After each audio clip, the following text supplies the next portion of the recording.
Good morning, friends. Welcome to today's Walk Pe Charcha. Donald Trump has declared ceasefire for 5 days, and it was declared by your great person here on 18th that by 21st things will get into the ceasefire mode.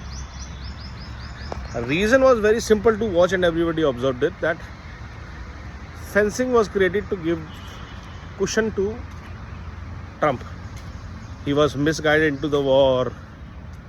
The letter by Keynes and the resignation and other ecosystems started building the ground that the president didn't wanted the war, but he was misguided by some people into the war, some countries into the war.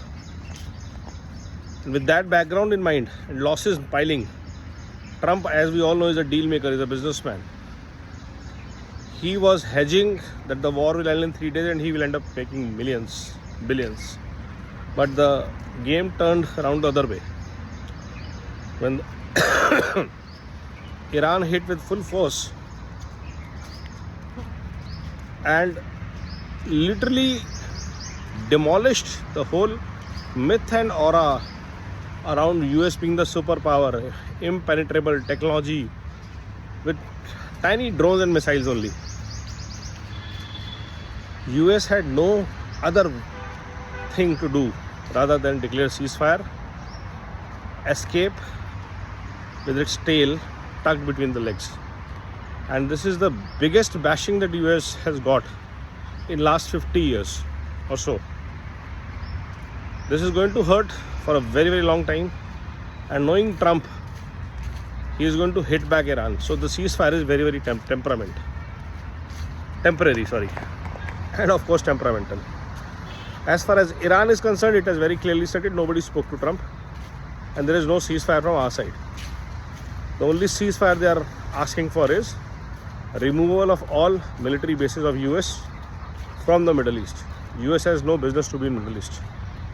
As simple as that. You want to invest, build in businesses, do that. But war business will not go. That's what Iran is asking for. And more than that, they are asking for compensation of the damages caused in the war, which they are wanting the Middle East to pay. And knowing Iran, they will bloody well pay. Or it will charge whatever it wants to from every ship that passes through Hormuz. So technically speaking, this war by Trump has made Iran more powerful in the Middle East than ever, with absolute control over the region. Israel, just now a warmonger country. China and Russia coming up trumps over Trump.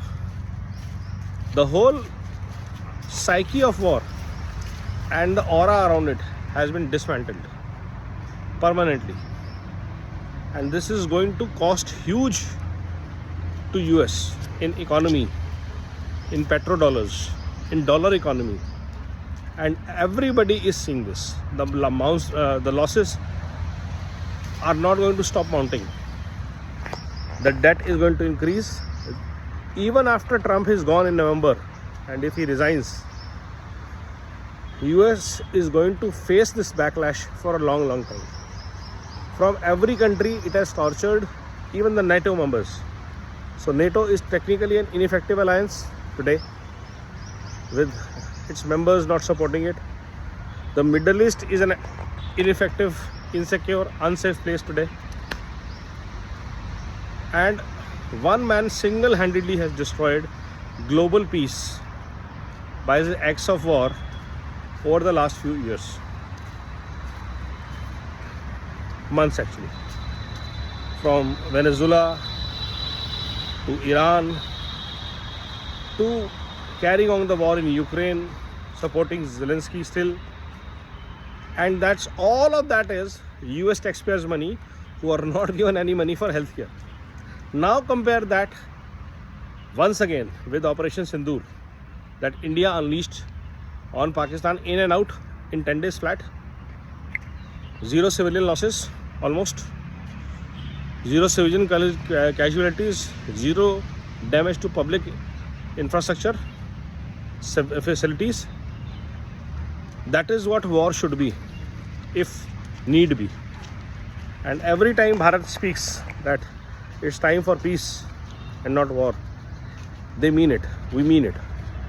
And it's time US took lessons with some humility and stopped its warmongering acts across the world. US is not the global police. Nobody has appointed them. It's time to strengthen the UN and remove US and alliances like NATO from the global police role. That is what is clearly emerging from this war. In the war between devils, nobody is pure. US is equally criminal like Iran. And Bharat has to work with all the stakeholders. And we have done it very, very deftly. So all this war and the ceasefire is proving is that the era of global hegemony of deep state and its actors is over, and it's time for world to rebuild itself in a better way, provided the ceasefire continues beyond the 5 days. Knowing Trump, that's little unpredictable. Somebody will be hedging some money like they did yesterday. Just before the declaration of ceasefire, somebody made billions. So they are playing the markets, they are making money, and they are killing civilians, people, innocent people. That's the key. Think over it and challenge it. Namo Bharat, Vande Mataram, Jai Hind.